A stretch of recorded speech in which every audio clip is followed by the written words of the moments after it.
Hey, everybody. 1 o'clock Tuesday. Time for Tuesday breakdown number 20. Venti. Venti is Italian for 20, I believe, which makes me thirsty for coffee. So this is episode 20. Welcome to another conversation about how the sausage gets made. Today, going to talk about a couple things like what's going on with the church and the hiring process and things like that. I don't have a lot to say about this last Sunday because I wasn't really on stage for much of it. Normally, what I like to do in these breakdowns, obviously, is kind of category one is here's what happened last Sunday and what my thinking was going into it. And then category two is some sort of theological conversation. And then in between, there's a lot of rambling.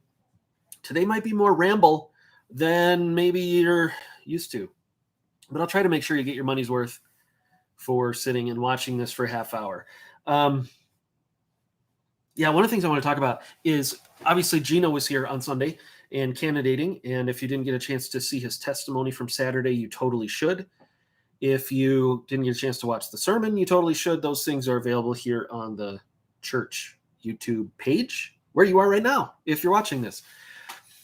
But one of the things I wanted to talk about isn't specific to Gino's candidacy. It's just this idea of candidating in general, because it's a unique thing that unless you're a pastor, you might not ever really know how that goes or what that experience is like. So I want to talk about that a little bit today because it is weird. If you work in any field, you have to go interview, and the people who have the authority to hire you say, yes, we think your resume looks good. We've interviewed you. You have the job, or you don't have the job.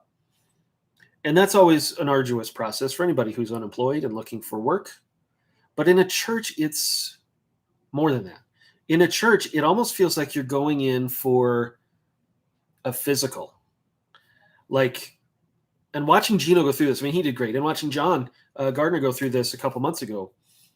And there have been other obvious hires and candidates that we've had over the years since I've been here. And I went through it myself back in 2012. And before that, I went through it in 2001. And before that, it's just the nature of the job. But there's this weird thing where everybody gets a say on everything you may or may not do in the job.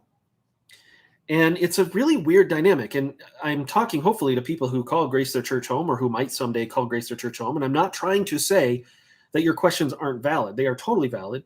And we need to vet, and the membership gets to vet because the membership is the hiring of a pastor, is the hiring board, I guess. The membership itself hires pastors here at Grace Church. And so you should kick the tires, so to speak. You should, I just picture a vet, looking into dogs' eyeballs and looking in their mouth. And, that's kind of what it feels like to be a candidate. You just get kind of poked and prodded and, well, what do you think about this?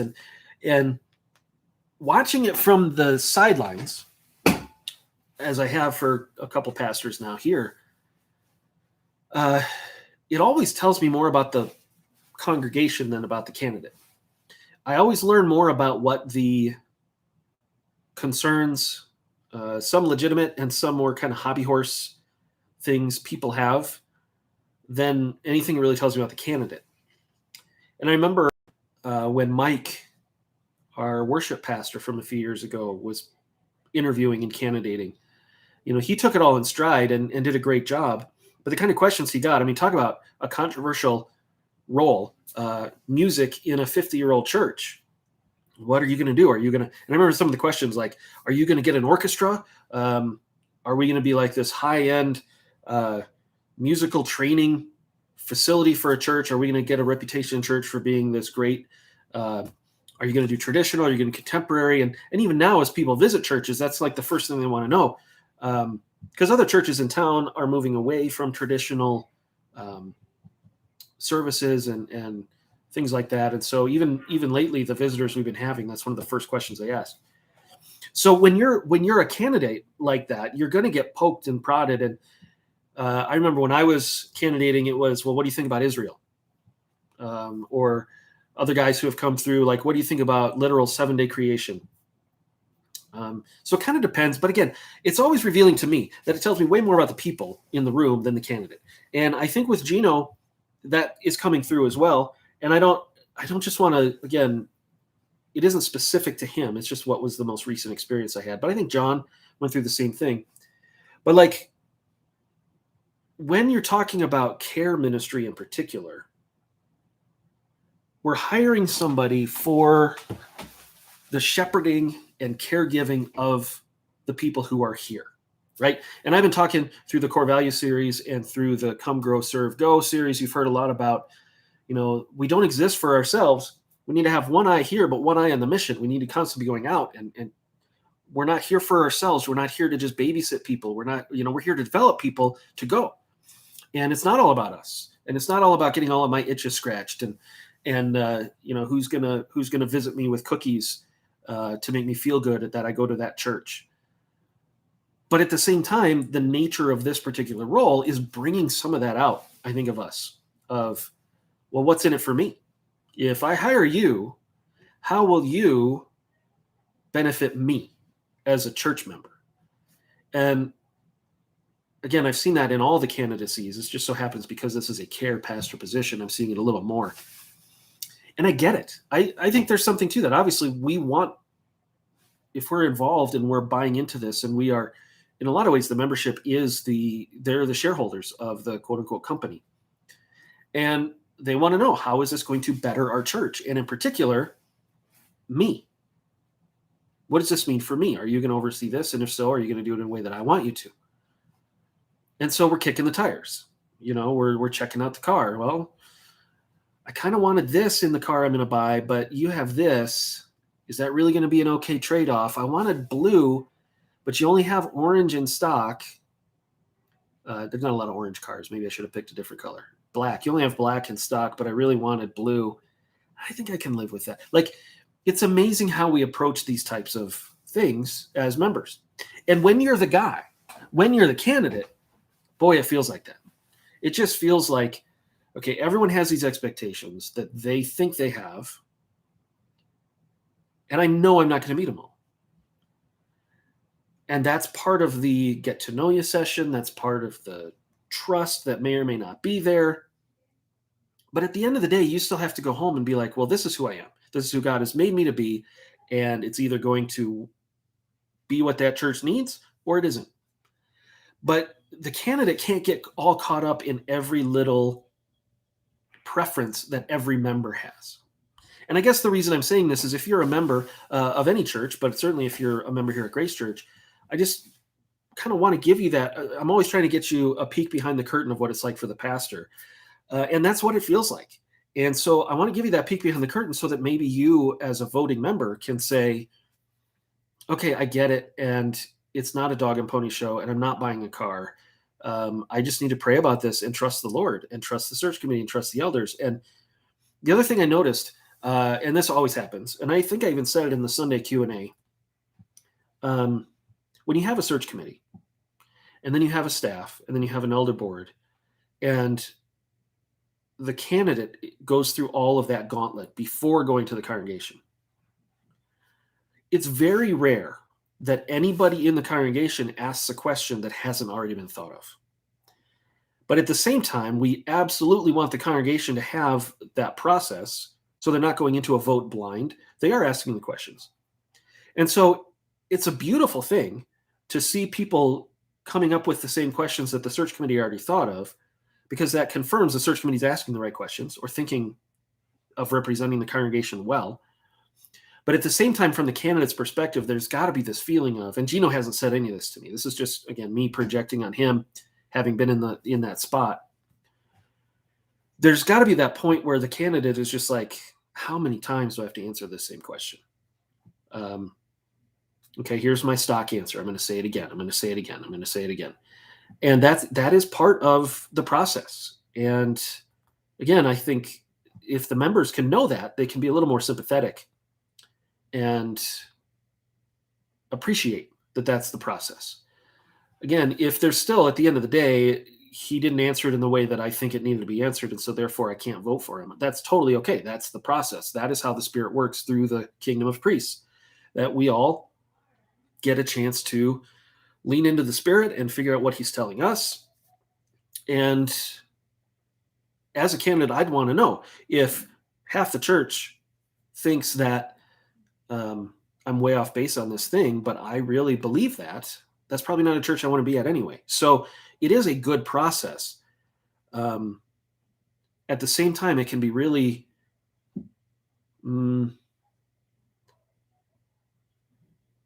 almost like the itching ear problem that Paul talked about in 2 Timothy. Because you're interviewing, you want to put your best face forward, and the temptation is, well, that person clearly has an issue about this secondary matter, so I want to make sure they think I agree with them, so I'll get their vote. You never want to slip into that, but it's so easy to slip into that because of the nature of this magnifying glass, the microscope, the physical, the kicking the tires. Pick your metaphor. I've picked like 8 already. So it's a tightrope. It's a hard season, and so Abby and I got to take Gino and Annette out for lunch after all that happened this last Sunday, and we sat down and I just said, guys, interview's over. Just relax. We'll make this quick if you need to get home and crash. But to lift him up and encourage him, because it's a gauntlet. It really is. And that's why when it works out well, it's such a relief. It's such a great thing. And to welcome the new pastors as they come in is great. But the other thing it made me think about, this is me now, in my process, and this is something I've learned over the years the hard way, and I'm sure I'll learn it again, is sometimes big decisions like the hiring of a pastor or the taking of a job or buying a car or buying a dog, whatever it might be, that, okay, this is a long-term commitment and there's a financial piece to this. And so we have to be extra careful. And in the book, we talk about here in leadership with the elders and the staff have to read this book called Sticky Teams. I have it on my shelf somewhere. One second. Sticky Teams by Larry Osborne. This is a book that we use to kind of define our philosophy of ministry here. Larry Osborne's a free church guy. I highly recommend this if you want to read anything about what goes on behind the curtain in a church. Why do people think the way they think? Why do we make decisions the way we make them? If you want to know anything about Grace Church or me personally, this is the book to kind of get started on that. But in this book, he talks about guarding the gate. He says the best time to fire someone is before you hire them, and to do your due diligence and to work really hard to make sure there's chemistry and that the fit is right, because a lot of damage can be done if you have a bad hire in the church. And so obviously that is a huge component of me and how I think. But the longer I'm in ministry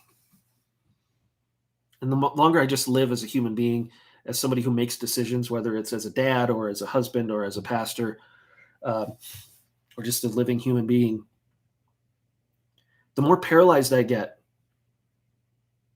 thinking there's a guaranteed future with every decision I make.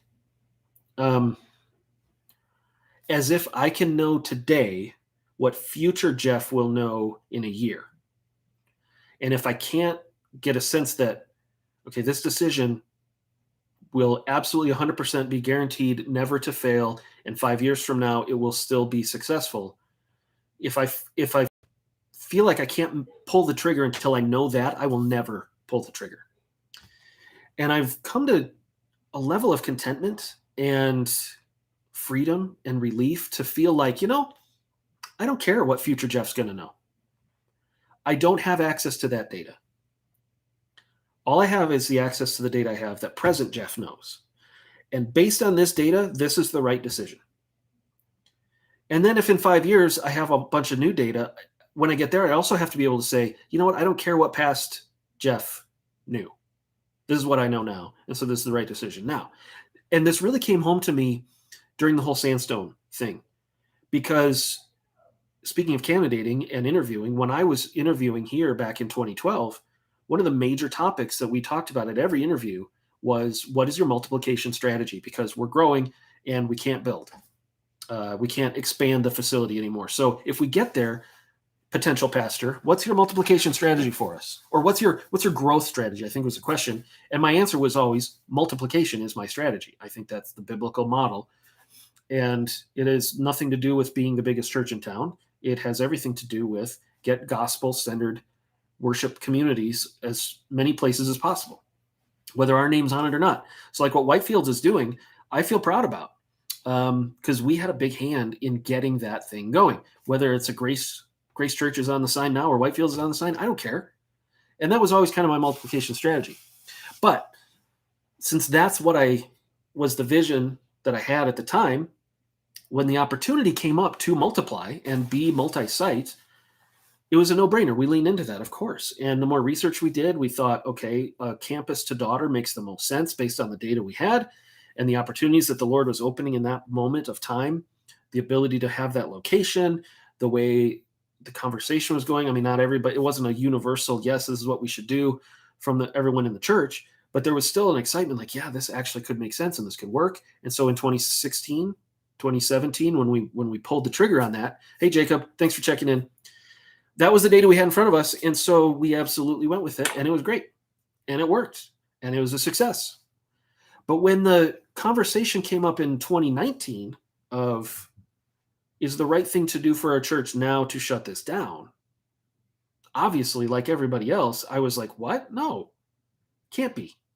Because that would mean that we made a wrong decision in 2017 or 16. Like, it would be some sort of failure if we made a different decision now than we did then. It would be saying that was a mistake. I'd be losing leadership credibility or chips. I'd be losing chips that I've invested in this.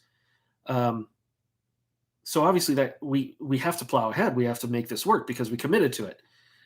And certain decisions you make in life, that's absolutely how you have to position yourself, like a vow you make to a spouse. Yeah, you see that through.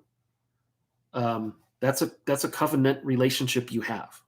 But not every decision is a marriage.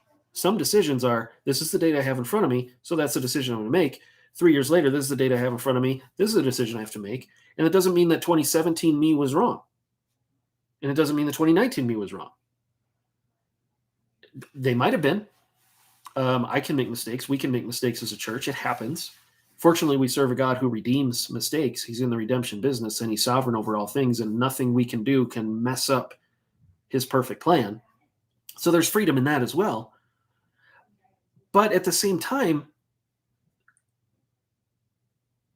demanding that this is like a marriage, and like every hire we make is a 30-year hire, that doesn't necessarily work. Like I took my son down to a gap year program that some of our missionaries, Adam and Tracy Simpson, run down in New Mexico, because I really want him to do it, and I think he is going to do it. He had a good time on that trip. But on the drive back, there was a sense of, well, what if I go and I don't like it? I think everybody heading off into college feels that. Okay, I picked the college. I'm all in. This is costing us a lot of money. What if I go and I don't like it? What if I take that job and I hate it? What if I buy the car and it's a lemon, right? And I was able to tell him, like, Micah, this isn't a lifelong commitment. This is just a choice that you're making for the fall. If you hate it, we revisit the decision. If you love it, we maybe you want to stay longer. Maybe this is the type of ministry you want to, like, who knows? He won't know unless he goes, right? And so, like, I remember when we hired Mike, and I'm going to use Mike as the example, but it applies to James and Gino and Ben and everybody, John, that we've hired in the last, at least in my tenure. I remember the search committee was like, okay, this guy has lead pastor written all over him. We're hiring him for a music pastor position. We're going to be fortunate if we get 4 or 5 years out of him before he's ready for the next step. And we all knew that. And even when he was interviewing, I remember the questions like, so how long do you plan on being just a music guy? And that's a fair question. But at the same time, if his answer was, I don't know, it could be 6 months, would that be okay? Like, what's the minimum to be able to say, all right, that's fair.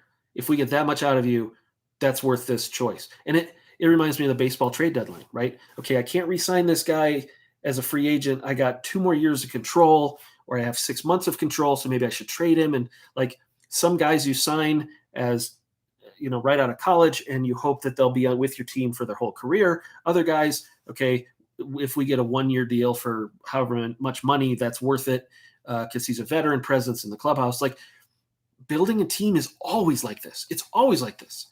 And as we're rebuilding our staff, my brain is like all over these things that I've just been kind of all over the place today talking to you about, because Gino, I don't know how old he is. It's not actually legal to ask him that question in the hiring process. But let's say he's got 5 years till he wants to retire. Is that good enough? What if it's 2 years? This whole commute thing that keeps coming up. If he has to commute to do the job, well, he's willing to do it, and the staff is very willing to do it, and the search committee feels like he checks all the boxes. But what happens if a year into it he's like, this is harder than I thought. I don't know if it's going to work out anymore. Well, we can't know that today. And because of that, does that mean we vote no? Or do we say, you know what, it's absolutely worth the potential that might be the data a year from now, because he does check all these other boxes. And we can't know that future data. But based on the data we have now, is this a good fit? Based on the data we have now, is this the right choice for me and my family? Like when I was a candidate, it was like, well, I want to see if the Lord is behind this. And at every step, it seemed like he was. So it's like, okay, I will pack up my family and move from Aurora to Longmont. And my 6th grade daughter, it's going to be really hard for her. I better know this is going to work forever. Well, you can't know that. It reminds me of the Bible story, one of my favorites, Joshua leading the people across the Jordan River to get to the promised land. The whole generation before them couldn't go across the Jordan River. They weren't allowed. God would not let them get to the promised land because they didn't trust him. And even Moses couldn't go in because he didn't trust God. He hit the rock instead of trusting God. So Joshua finally gets the chance to lead the people in. And God's behind it. So how do they cross the river? Do you remember this story? The priests took the ark into the river. The Jordan River parted, and the whole couple million or however many people were still there in that generation walked across on dry land. But it wasn't dry when the priests put their feet in. It required their step of faith. I mean, I think that's where that phrase comes from. They had to put their foot in the water. And I haven't seen the Jordan River up close in person. I've seen pictures, but I've seen rivers that are like that big. And if they're flowing and you're carrying this box you're not allowed to touch, or you'll die, that's treacherous. You're probably not going to make it without some disaster happening. Either you lose the ark down the river or you drown. I don't know how deep the Jordan was at that point in history at that place.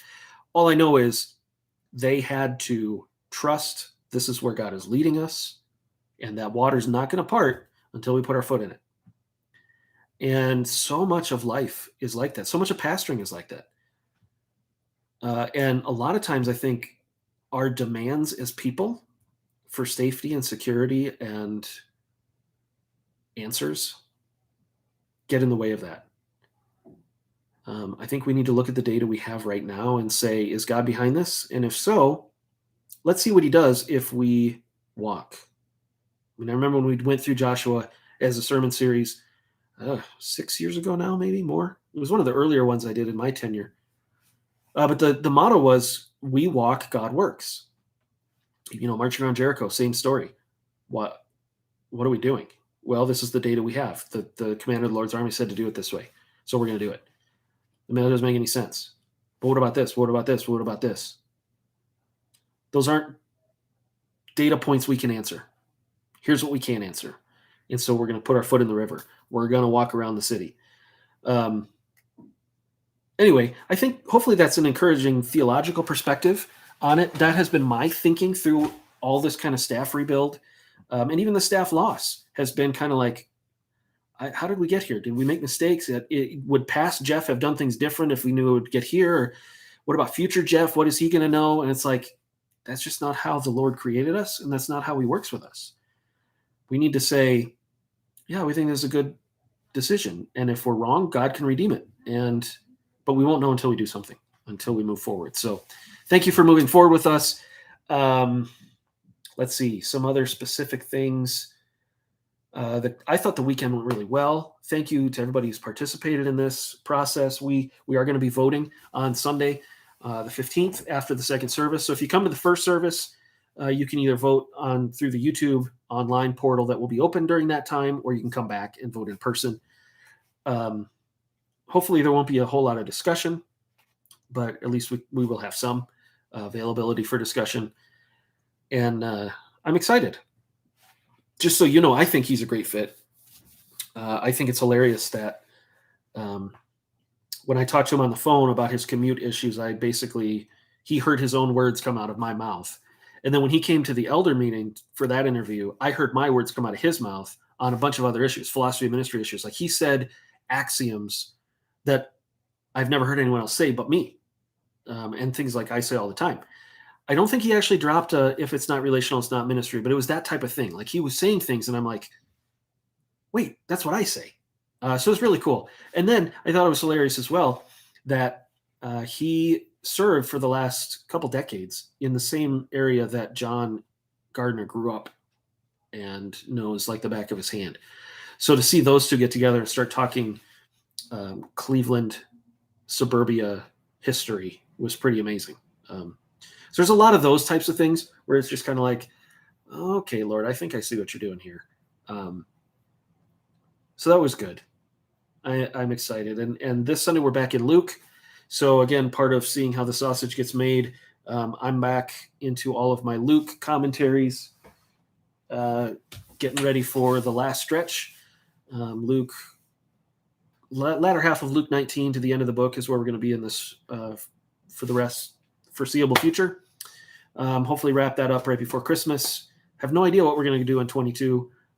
Actually, what I hope to do is get the pastors, if Gino is our fourth pastor, get the four of us and Ali and spend a day like in Estes talking it through, thinking it through, and coming back and saying, here's the preaching calendar for 22. Be nice to not have to do that myself. That'd be great to have a team to do that with. So those are the kind of things I'm excited about. There's a lot more going on in August. Next week, I think I still may be able to do the breakdown next week. I'm not sure. We're taking Rachel, my oldest, back to college in Grand Junction. Next Wednesday is her move-in day. And if you don't know what's going on I-70, it's closed. And it will probably still be closed around Glenwood Springs next week, which adds like 4 hours to the detour to get from here to Grand Junction. So we haven't figured out as a family how we're going to do that. But if I can't do a breakdown next week, that's why. Maybe I still will. We'll see how that all shakes out. Haven't seen any questions. Just Jacob's been posting if there's other stuff you want me to cover here in the last 3 minutes. Sorry, I didn't invite that earlier. I've just had this whole staff candidating thing. It always brings back memories of that crazy anxiety-ridden era of my life of candidating and meeting all the people and going to all the meetings and wondering if I said the right thing or the wrong thing. And many days I've wished, if I were in the private sector, if I was just a normal civilian, getting a job might be a lot easier. Making decisions about getting jobs would be way easier than being the goldfish in the goldfish bowl that everybody gets to have a say about. But at the same time, the Bible does say, don't be hasty in laying on of hands. And so we need to do our due diligence and make sure that whoever we hire as a pastor is a man of God and is walking with the Lord and meets the requirements. Because it's not like just hiring a day laborer. There's a lot in the New Testament about taking that seriously and being careful. So I'm glad we do. I just wanted you guys to get a sense of behind the curtain on that. Yeah. Other stuff going on. Oh, well, Pastor James, his son Josh is also going to go to Grand Junction for college. So he's in the same boat next week as well. So if you're looking for things to pray for, you can pray for our families as we get this whole back to school thing squared away and head into fall. So my clock is ticking. I don't have a whole lot more to say, except come back this week for Palm Sunday in August. That's where we are in Luke 19. And obviously, if you're a member, this vote for Gino. And then actually after the vote, if you're a small group leader, we want to have you stick around as well. We're going to do a quick training for the fall for small group leaders this Sunday. I'll talk more about that in the Thursday update. There's a lot of that stuff trying to catch up on. Today I've got a bunch of meetings. It's just that way. We are ramping up. The quiet season of summer is giving way to a busy season of fall. That's the other thing I wanted to say real quick in my last 5 seconds. I'm not going to have time to say it, but I'll summarize it. Once again, let's remember as we come back this fall, we're not going Mach 3. We're going to focus on a few things. So if you're kind of getting excited, hey, we get to do this again, we get to do this again, and there's going to be 50 programs on the calendar every week. Some things we might have to say no to because we don't have the manpower yet. We don't have volunteers for yet. But we are going to get the big things going, and that's a good thing. So thanks for your support. Thanks for watching this. Those of you who are watching it now, those of you who are watching it later, you guys are awesome, and we'll do this again soon. Thanks.